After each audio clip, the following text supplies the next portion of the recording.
I believe Halloween goes way back further to what people try to put in the demonic sense. So like you take Halloween, Halloween became famous because of the church, and a lot of people don't know that.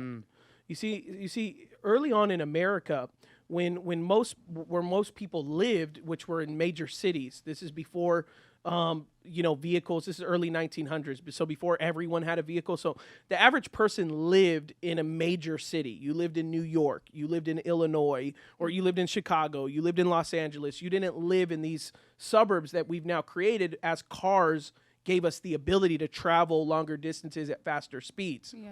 So all Saints Eve and things like that, trick-or-treating became a thing where kids started actually they started hurting people's houses. So they started throwing like they would put poop on people's doorstep and light it on fire. They would break windows in cars and stuff like that. But no one was there was no trick-or-treating, there was no candy, there was no dressing up. It was just October 31st, kids were mischievous.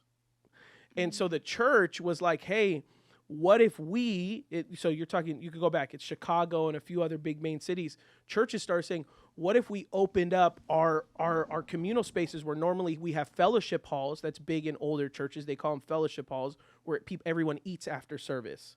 So they said, what if we open up our fellowship halls and we start giving away candy and we hold competitions for kids and games? This is 100 years ago. And the kids can dress up. We could give away prizes. We could get them off the streets. So churches all over America started doing that. So the culture of what we know is currently Halloween was actually started by the church. Yeah.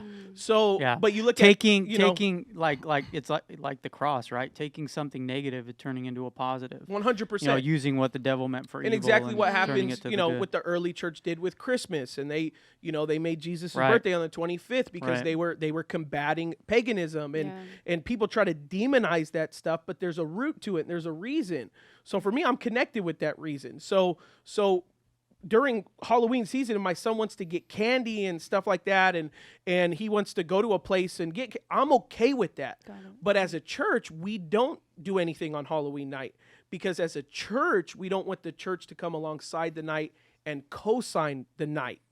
And we used to, though. Exactly. We had a shift. But we had a shift in our perspective, because it used to be more of a religious sort of a, it's demonic and we need to do our own thing. But yeah.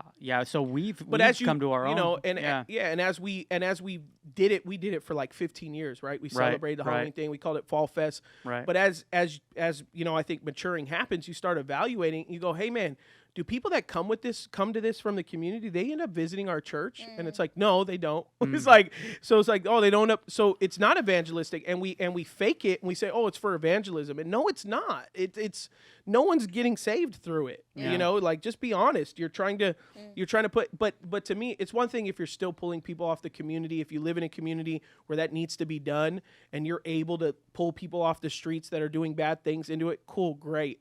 But for us, we found that it became a place where people would just come and they would dress up as the Bride of Frankenstein, and they would dress up as Scream, and we were just like, what are we doing? We're kind of co-signing on this whole thing. In my personal life with my family, I'm able to teach my kids, and me and my wife are able to do it in an appropriate sense, where we train our kids the history behind this season and how the church really helped formulate what we know it today on the healthy side.